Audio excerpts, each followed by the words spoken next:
Thinking in the certain way.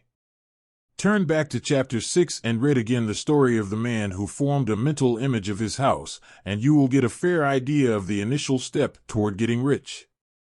You must form a clear and definite mental picture of what you want. You cannot transmit an idea unless you have it yourself.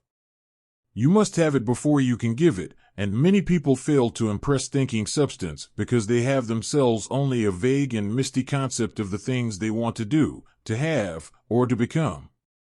It is not enough that you should have a general desire for wealth to do good with. Everybody has that desire. It is not enough that you should have a wish to travel, see things, live more, etc. Everybody has those desires also. If you were going to send a wireless message to a friend, you would not send the letters of the alphabet in their order and let him construct the message for himself, nor would you take words at random from the dictionary. You would send a coherent sentence, one which meant something. When you try to impress your wants upon substance, remember that it must be done by a coherent statement. You must know what you want and be definite. You can never get rich or start the creative power into action by sending out unformed longings and vague desires. Go over your desires just as the man I have described went over his house. See just what you want and get a clear mental picture of it as you wish it to look when you get it. That clear mental picture you must have continually in mind. As the sailor has in mind the port toward which he is sailing the ship, you must keep your face toward it all the time. You must no more lose sight of it than the steersman loses sight of the compass. It is not necessary to take exercises in concentration, nor to set apart special times for prayer and affirmation, nor to go into the silence, nor to do occult stunts of any kind. These things are well enough, but all you need is to know what you want, and to want it badly enough so that it will stay in your thoughts. Spend as much of your leisure time as you can in contemplating your picture, but no one needs to take exercises to concentrate his mind on a thing which he really wants. It is the things you do not really care about which require effort to fix your attention upon them. And unless you really want to get rich, so that the desire is strong enough to hold your thoughts directed to the purpose as the magnetic pole holds the needle of the compass, it will hardly be worth while for you to try to carry out the instructions given in this book.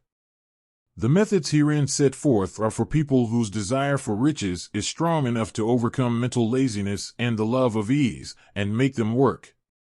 The more clear and definite you make your picture then, and the more you dwell upon it, bringing out all its delightful details, the stronger your desire will be, and the stronger your desire, the easier it will be to hold your mind fixed upon the picture of what you want. Something more is necessary, however, than merely to see the picture clearly. If that is all you do, you are only a dreamer, and will have little or no power for accomplishment. Behind your clear vision must be the purpose to realize it, to bring it out in tangible expression. And behind this purpose must be an invincible and unwavering faith that the thing is already yours, that it is at hand and you have only to take possession of it. Live in the new house, mentally, until it takes form around you physically.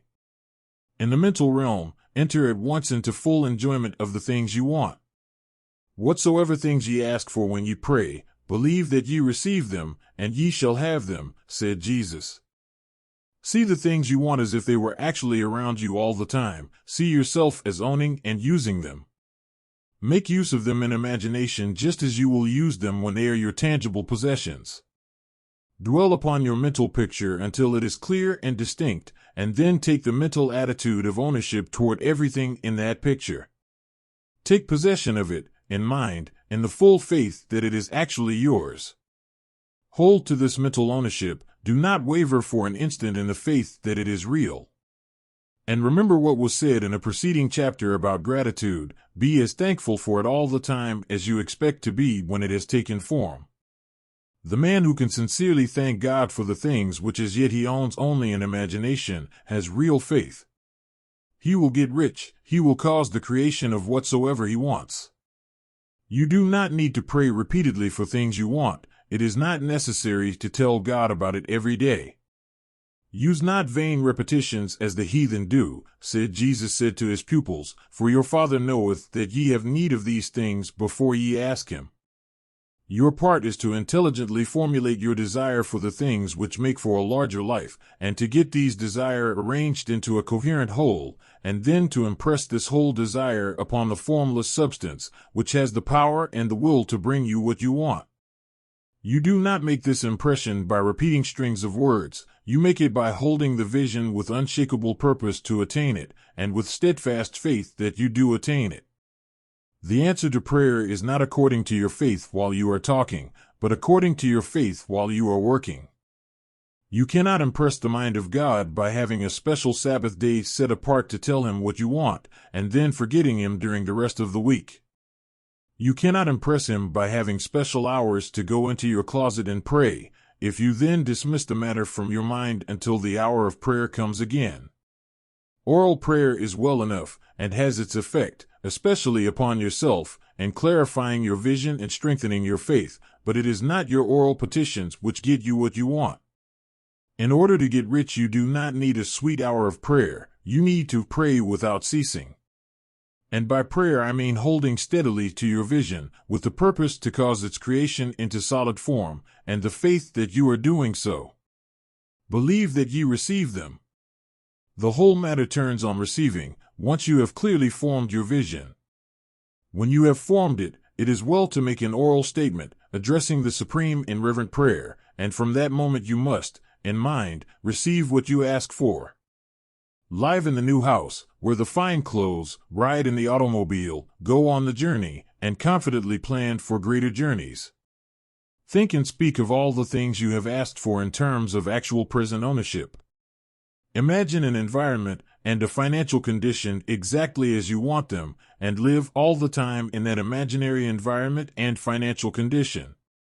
Mind, however, that you do not do this as a mere dreamer and castle builder. Hold to the faith that the imaginary is being realized, and to the purpose to realize it. Remember that it is faith and purpose in the use of the imagination which make the difference between the scientist and the dreamer.